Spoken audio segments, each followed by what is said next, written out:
بسم اللہ الرحمن الرحیم۔ ایک صحابی نبی کریم صلی اللہ علیہ وآلہ وسلم کے پاس آتے ہیں جن کا نام حضرت سعد دلمی ہے۔ کہتے ہیں یا رسول خدا صلی اللہ علیہ وآلہ وسلم، کیا میرے کالے رنگ کی وجہ سے مجھے جنت میں داخل ہونے سے روک دیا جائے گا؟ تو رسول کریم صلی اللہ علیہ وآلہ وسلم نے فرمایا، کیوں، کیا ہوا؟ اگر تم ایمان والے ہو تو تمہیں کون جنت میں داخل ہونے سے روک سکتا ہے؟ حضرت سعد علمی نے فرمایا، اصل میں بات یہ ہے کہ میں غریب ہوں، میرا رنگ بھی کالا ہے، میں خوبصورت بھی نہیں ہوں، لیکن میں بنو سلیم کے اشراف سے ہوں۔ بنو سلیم ایک قبیلہ تھا، اور بات یہ ہے کہ مجھے کوئی اپنی بیٹی نہیں دیتا، میرا کالا رنگ ہونے کی وجہ سے اور میری غریبی کی وجہ سے۔ نبی کریم صلی اللہ علیہ وآلہ وسلم نے صحابہ سے دریافت کیا کہ کیا آج عمرو بن وہب آئے ہیں؟ یہ مدینہ منورہ کے چودھری تھے، بڑے مال و دولت والے تھے، اور ان کی بیٹی بہت ہی خوبصورت خوش شکل تھی۔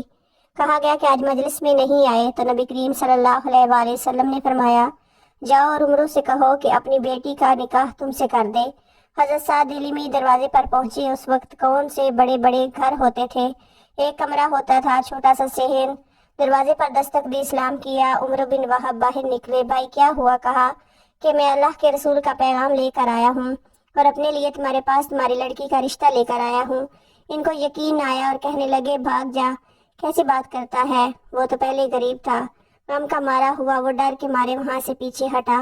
ان کی بیٹی نہایت ہی خوبصورت، حسین و جمیل، خوبصورتی میں مشہور بیٹی کے کانوں میں جب باپ کی اور سعد کی باتوں کی آواز پڑی تو بیٹی نے آواز دی، ابا جان سوچ لے، یہ کیا کہہ رہے ہیں؟ آپ نبی کی بات کو ٹھکرا رہے ہیں، ہلاک ہو جائیں گے۔ میں ان سے شادی کے لیے تیار ہوں۔ رسول خدا کے حکم کے آگے میں گورے کالے کو نہیں دیکھ رہی، میں رسول خدا کے حکم کو دیکھ رہی ہوں۔ وہ لڑکی اپنے باپ سے کہنے لگی، نبی کے پاس سے میں شادی کے لیے تیار ہوں، اور کہہ دو میں شادی کروں گی۔ لڑکی کے والد بھاگے دوڑے پیچھے گئے تو نبی کریم صلی اللہ علیہ وآلہ وسلم مسجد میں تشریف فرما تھے۔ جب دیکھا کہ عمرو بن وہب آئے ہیں تو کہا کہ تو نے رسول خدا کی بات کو ٹھکرایا۔ کہنے لگے، یا رسول اللہ صلی اللہ علیہ وآلہ وسلم، میرے ماں باپ آپ صلی اللہ علیہ وآلہ وسلم پر قربان ہوں، غلطی ہوئی معاف کر دیں، حکم کیجئے، کیا حکم ہے؟ تو آپ صلی اللہ علیہ وآلہ وسلم نے فرمایا، اس سعد سے اپنی بیٹی کی شادی کرواؤ۔ عمرو بن وہب نے کہا کہ آپ نکاح پڑھیں۔ آپ صلی اللہ علیہ وآلہ وسلم نے نکاح پڑھا، 400 درہم حق مہر مقرر ہوا۔ آپ صلی اللہ علیہ وآلہ وسلم نے فرمایا، جاؤ سعد اپنی بیوی کو لے کر آؤ۔ اس وقت بارات تو ہوتی نہیں تھی، جس پر نہ جانے آج کے دور میں کتنے لاکھوں کروڑوں روپے مسلمانوں کے خرچ ہو رہے ہیں۔ نبی کریم صلی اللہ علیہ وآلہ وسلم نے اپنی بیٹی کی شادی کی تو شام کو حضرت ایمن کو بلایا اور کہا، ایمن جاؤ میری بیٹی فاطمہ کو علی المرتضیٰ کے گھر چھوڑ کر آؤ۔ آپ صلی اللہ علیہ وآلہ وسلم نے فرمایا، سعد جاؤ بیوی کو لے کر آؤ۔ سعد نے کہا، یا رسول اللہ صلی اللہ علیہ وآلہ وسلم، میرے پاس تو ایک پھوٹی کوڑی بھی نہیں ہے، میں 400 درہم کہاں سے لے کر آؤں اور بیوی کو لے کر آؤں؟ آپ صلی اللہ علیہ وآلہ وسلم نے فرمایا، اچھا چلو ٹھیک ہے، پریشان ہونے کی کوئی ضرورت نہیں، علی کے پاس، عثمان کے پاس اور عبد الرحمن کے پاس جاؤ اور ان سے کہو کہ تمہیں 200 درہم دے، پھر تیرے پاس 600 درہم آ جائیں گے، 400 سے حق مہر ادا ہو جائے گا، اور 200 سے اپنا کوئی کام کر لینا، نہ گھر نہ در، کوئی لباس سی لینا۔ تو سعد فرمانے لگا، جی حضور بہت ہی اچھا۔ اس کے بعد حضرت علی، حضرت عثمان اور حضرت عبد الرحمن رضی اللہ تعالیٰ عنہ کے پاس گئے اور فرمایا، یہ معاملہ ہے، توجہ فرمائیں۔ انہوں نے بڑی خوشی سے 200 درہم سے بھی کچھ زیادہ دیا۔ اب کتنا زیادہ دیا یہ نہیں معلوم، بہرحال 600 سے زیادہ ہو گیا۔ اب سعد بڑے خوش تھے، کیونکہ ایک جو بڑی خوبصورت لڑکی سے نکاح کرنے والا ہو، اس کے جذبات کوئی نہیں سمجھ سکتا سوائے اس کے جس پہ خود گزر رہی ہو۔ سعد کا کیا جذبہ ہوگا، اور بڑی خوشی سے کہنے لگے کہ بیوی کو لینے تو بعد میں جاؤں گا، پہلے بازار سے کچھ سودا خرید لوں، 400 تو مہر میں گیا، باقی کیا کروں، اور کچھ کھانے پینے کا سامان ہی خرید لوں تاکہ میرے گھر کا کچھ کام چل سکے اور گھر کی بھی کوئی شکل بن سکے۔ جب بازار میں داخل ہوئے، قدم رکھا، کان میں آواز پڑی، اے اللہ کے سوارو، اللہ کے راستے کی پکار ہے، نکلو۔ اعلان ہوا، اے مجاہد رسول کریم صلی اللہ علیہ وسلم، جنگ کے لیے روانہ ہونے کو تیار ہیں، سب مجاہد جلدی حاضر ہو جائیں۔ حضرت سعد رضی اللہ تعالیٰ عنہ نے یہ اعلان سنا تو اپنا سر آسمان کی طرف اٹھایا اور کہا، اے اللہ، میں ان پیسوں کو تیری اور تیرے محبوب صلی اللہ علیہ وسلم کی خوشنودی کے لیے خرچ کروں گا۔ چنانچہ آپ نے ان پیسوں سے ایک گھوڑا، ایک نیزہ، ایک تلوار اور ایک ڈھال خریدی، امامہ باندھا، جنگ کی تیاری کی اور لشکر اسلام کے ساتھ جا ملے، جنگ میں شریک ہوئے، بڑی بہادری سے لڑے، کئی دشمنوں کو جہنم واصل کیا۔ آخر میدان جنگ میں ایک آواز گونجی، سعد کو نیزہ لگا ہے اور وہ شہید ہو گئے ہیں۔ یہ قربانی تھی، اس جنگ میں شہید تو اور بھی صحابہ ہوں گے، لیکن حضرت سعد رضی اللہ تعالیٰ عنہ کی طرح نئی دلہن کو انتظار کرتے چھوڑ کر دل کی حسرتیں دل میں ہی لیے کر شاید کوئی نہ آیا ہوگا، اس لیے ان کی قربانی دوسروں کے مقابلے بہت مختلف تھی۔ اس قربانی کی شان ہی نرالی تھی۔ اس عظیم قربانی پر انہیں انعام کیا ملا، ذرا توجہ سے سنیے۔ روایت میں آتا ہے کہ جب رسول کریم صلی اللہ علیہ وسلم کو حضرت سعد رضی اللہ تعالیٰ عنہ کی شہادت کی خبر ملی تو آپ صلی اللہ علیہ وسلم تشریف لائے۔ آپ صلی اللہ علیہ وسلم نے ان کا سر اٹھایا اور اپنی گود مبارک میں رکھ لیا اور اپنے کپڑوں سے ان کے چہرے کی مٹی کو صاف کیا اور فرمایا، اے سعد، تمہاری خوشبو کتنی ہی پیاری ہے، تم اللہ اور رسول کے کتنے پیارے ہو۔ آپ صلی اللہ علیہ وسلم روئے، پھر مسکرائے اور اپنا چہرہ مبارک ایک طرف کو پھیر لیا اور فرمایا، رب کعبہ کی قسم، سعد حوض کوثر پر پہنچ چکے ہیں۔ صحابہ کرام رضی اللہ تعالیٰ عنہ نے عرض کیا، یا رسول اللہ صلی اللہ علیہ وسلم، آپ پہلے روئے پھر مسکرایا، چہرہ مبارک ایک طرف کو پھیر لیا، اس میں کیا حکمت تھی؟ آپ صلی اللہ علیہ وسلم نے فرمایا، رویا میں سعد کی محبت میں تھا اور اللہ تعالیٰ نے سعد کو جو مقام عطا فرمایا اور اسے جس عزت سے نوازا ہے، اسے دیکھ کر مسکرا دیا، اور میں نے دیکھا کہ جنتی حوریں جو سعد کے نکاح میں دی گئی وہ دوڑتی ہوئی اس کی طرف آ رہی تھی، ان سے حیا کی وجہ سے میں نے اپنا چہرہ مبارک پھیر لیا تھا۔ حضرت جلبیب رضی اللہ تعالیٰ عنہ ایک انصاری صحابی تھے جو نہ مال و دولت والے تھے، نہ ہی حسین و جمیل تھے، اور نہ ہی ان کا کسی بڑے قبیلے سے تعلق تھا، نہ ہی کسی اور عہدے پر فائز تھے۔ ان کی خوبی صرف یہ تھی کہ وہ رسول اللہ صلی اللہ علیہ وسلم سے اور رسول اللہ صلی اللہ علیہ وسلم ان سے محبت کرتے تھے۔ ایک روز رسول خدا صلی اللہ علیہ وسلم نے مسکراتے ہوئے ان سے فرمایا، اے جلبیب، تم شادی نہیں کرو گے؟ سیدنا جلبیب رضی اللہ تعالیٰ عنہ نے کہا، یا رسول اللہ صلی اللہ علیہ وسلم، مجھ جیسے آدمی سے اپنی لڑکی کی شادی کون کرے گا؟ نہ ہی میں خوبصورت ہوں، نہ ہی مال و دولت، نہ ہی کوئی عہدہ یا منصب ہے، بلکہ ایک فقیر بے نوا ہوں، لیکن رسول پاک صلی اللہ علیہ وسلم کی نگاہ اس کے دنیاوی معیار پر نہیں بلکہ اس کے دین سے محبت اور تقویٰ پر تھی۔ آپ صلی اللہ علیہ وسلم نے اس کی مایوسی کو خوشی میں تبدیل کرتے ہوئے فرمایا، جلیبیب، تم پریشان نہ ہوا کرو، کیونکہ تمہاری شادی میں خود کروں گا، کیونکہ اللہ تعالیٰ کے نزدیک تمہاری بڑی قدر و منزلت ہے۔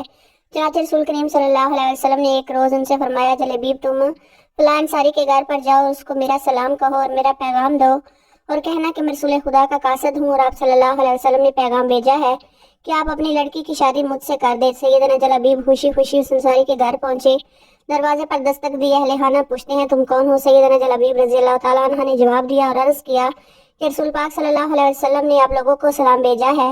یہ سن کر انصاری خوشی صحابی سے پھولے نہ سما رہے تھے کہ رسول کریم صلی اللہ علیہ وسلم نے مجھے سلام بھیجا ہے، یہ تو میرے لیے خوش قسمتی کی بات ہے۔ پورے گھر میں خوشی کی لہر دوڑ گئی۔